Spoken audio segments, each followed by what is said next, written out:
What's up, family? Welcome to the Hub.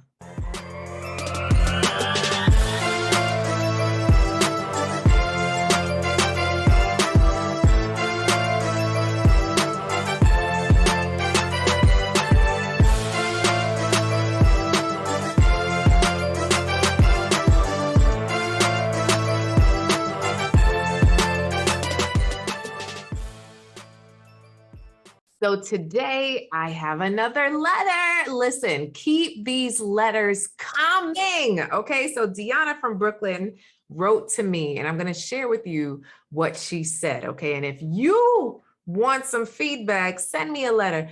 4-page letter. Well, it doesn't have to be 4 pages, but you could email me, coach@inspiremany.com, or send me a DM at inspiremany on Instagram. Okay, all right, here we go. So, dear Coach Cass, I am single and want to move on, but I have a serious issue. I keep comparing every guy I meet to my ex. I know it's crazy. If he were so perfect, then why am I still not with him?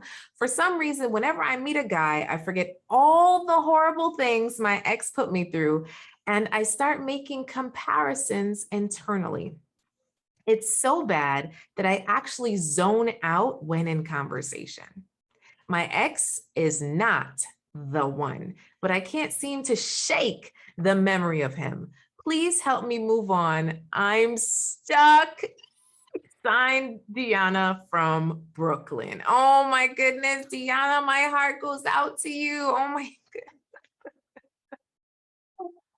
yes, girl. How do we shake the ex, right? Especially if it was some good, or maybe you liked his mama, or maybe he bought nice things for you, or maybe he played you nice music. You know, we like to fantasize or romanticize relationships. And unfortunately, romantic comedies have shown to really mess up our views when it comes to relationships. So look at just any plot of a romantic comedy. Most of the time, the guy treats the girl like dirt and somehow realizes the girl is amazing and then comes back and says, I love you, and it's all good.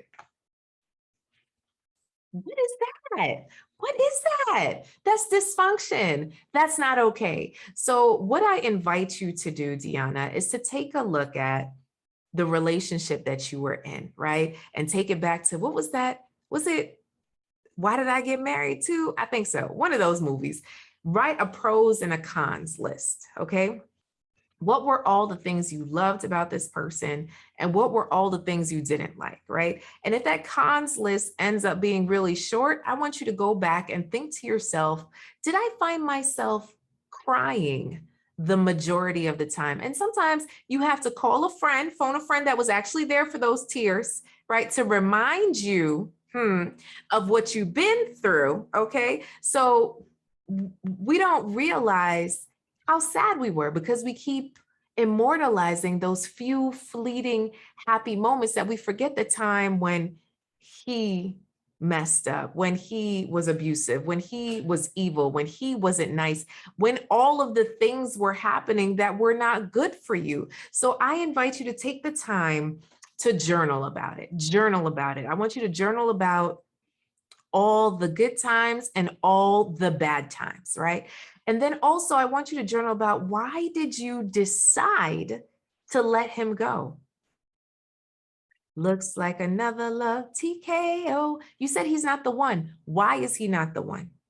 Put those traits down on a sheet of paper, right? Put those things down on a sheet of paper. Why is he not the one? And then on the other side, I want you to think about, well, who is, or what is? What are the qualities that you seek? Because I know for a fact, i.e., cheating makes you not the one, right? Somebody that can't call me on a daily basis, you ain't the one. Somebody that can only call me last minute for a date, you not it either, right? So what are some of these things? Somebody that doesn't make me feel good about myself, right? So someone always putting me down, you not the one, right? So these are the things. Can you be your authentic self with him?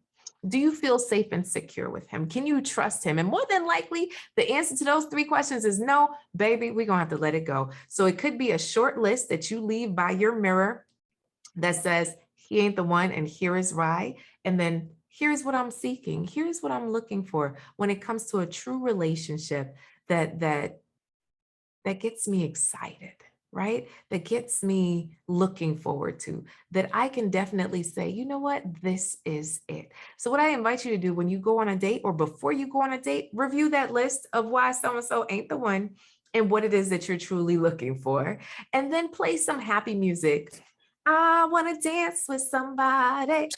Ooh, I want to feel the heat. And then say some affirmations. What are some affirmations that are the antithesis of what you've been thinking in your head, i.e., this is going to be boring.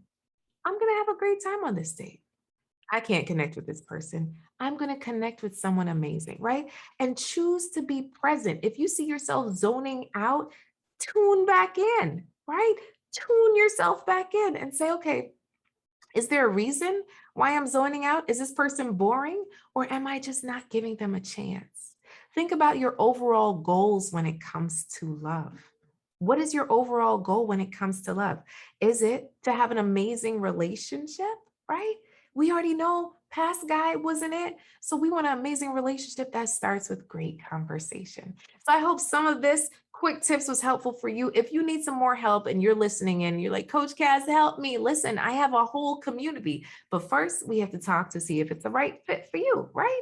My email is coach@inspiremany.com. Go ahead, send me an email. Let's have a conversation to see how I can best support you in your love journey. In the meantime, Dionna, understand that your worth is far more than Ruby's girlfriend, and you deserve the best kind of relationship, not the worst. So let's let that guy go and keep it on moving. Remind yourself of what he wasn't, okay, and what it is that you actually want, okay? I want to see that short list. Make sure to send me a DM. All right. Bye, guys. And I'm inviting you to do the same exercise too. Let me know if it helps.